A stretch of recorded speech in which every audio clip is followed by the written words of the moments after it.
Hai teman-teman, nama saya Dwi Francisco dari kelas 10 IPS 2 dari kelompok 7. Nah teman-teman, di sini saya akan mengajak teman-teman untuk memberitahu kekayaan di Indonesia lebih banyak lagi. Dengan ini tema yang saya bawakan untuk teman-teman yaitu ingin mengenal Indonesia lebih dekat. Tidak perlu berlama-lama lagi, mari kita mulai. Indonesia adalah suatu negara yang termasuk dalam negara terbesar dan juga mempunyai keberagaman di dalamnya. Bermacam-macam suku budaya, agama, seni tari, candi-candi, pantai ada di dalam negara kita tercinta ini. Indonesia juga sangatlah kaya raya dengan segala keragaman hewan, tumbuhan, dan juga di Indonesia terdapat tambang emas, minyak bumi, dan lain-lain untuk kebutuhan manusia. Karena itu, di negara kita ini manusia sangatlah tercukupi kebutuhan hidupnya. Dengan keberagaman tersebut, dengan tema di atas ini kami akan sedikit memberitahu keberagaman yang terdapat di Indonesia. Candi Borobudur adalah salah satu candi yang berada di Indonesia.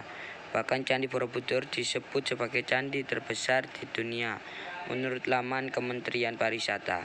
Terletak di Magelang, Jawa Tengah, Candi Borobudur mengalami masa pemugaran cukup lama untuk mengembalikan keagungannya. Candi Borobudur merupakan salah satu harta karun paling berharga di Indonesia dan di dunia. Menurut catatan sejarah awal yang dibangunkannya Candi Borobudur terjadi pada abad ke-8 dan 9 sekitar tahun 800 Masehi pada masa pemerintahan dinasti Syailendra. Tak lepas dari sejarah panjang berkembangnya agama Buddha di Indonesia, kemasyhuran Candi Borobudur terkenal hingga ke mancanegara loh. Pantai Karangbolong adalah salah satu pantai yang berada di Indonesia.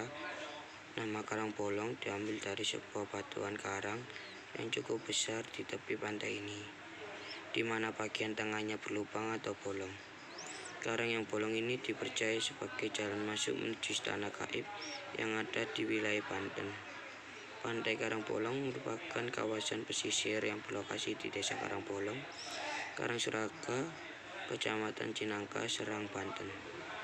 Berbeda dengan pantai umumnya, Pantai Karangbolong berkontur landai dengan pasir kelabu luas yang dibatasi perbukitan batu sedimen klastik. Terdapat gua batu di sekitar pantai yang dihuni oleh burung walet. Setiap harinya banyak wisatawan dari dalam atau luar Banten untuk berlibur atau sekedar singgah sembari menikmati pesona Pantai Karangbolong yang indah.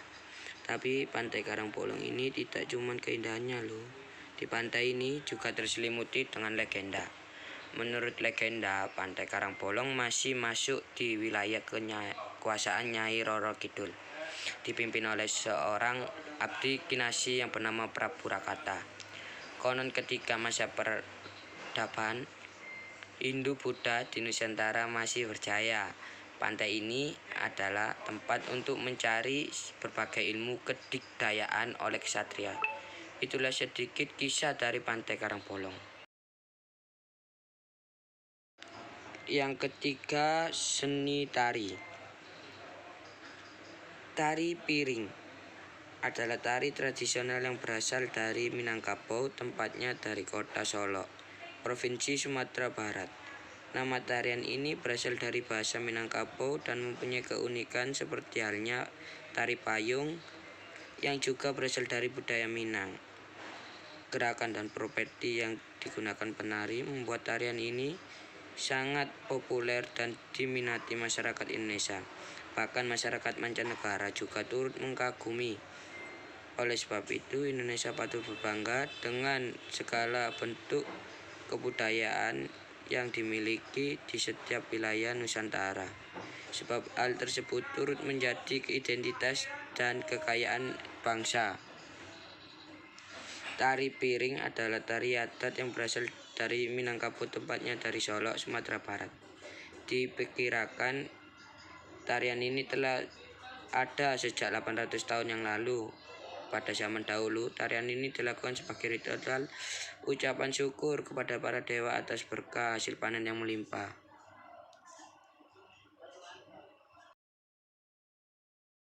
Ketika melakukan upacara adat tersebut, masyarakat yang diwakili oleh para gadis akan membawa sesaji berupa makanan yang diletakkan di atas piring. Piring yang berisi makanan tersebut kemudian dibawa dengan gerakan-gerakan sesuai irama musik pengiringnya. Tarian ini kemudian semakin tersebar luas saat kerajaan Sriwijaya jatuh ke tangan Majapahit pada abad ke-16. Penyebaran tersebut dibawa oleh rakyat Sriwijaya yang melarikan diri ke negeri-negeri Melayu sekitarnya. Fungsi tari piring pada zaman dahulu hanya diadakan oleh orang-orang golongan mampu. Akan tetapi di lingkungan sosial masyarakat saat ini, tari piring biasanya dipentaskan saat upacara adat seperti acara pernikahan, khitanan, dan pengangkatan penghulu. Selain itu, tarian ini juga digelar saat hasil panen raya.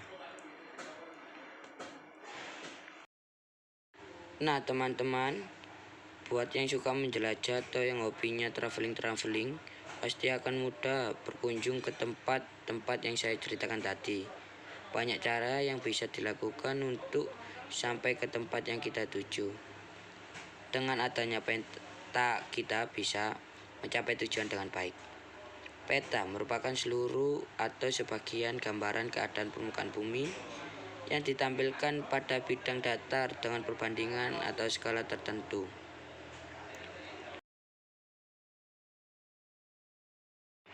Istilah peta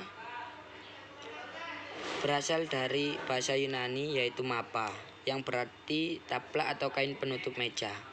Maka secara umum pengertian peta adalah lembaran seluruh atau sebagian permukaan bumi pada bidang datar yang diperkecil dengan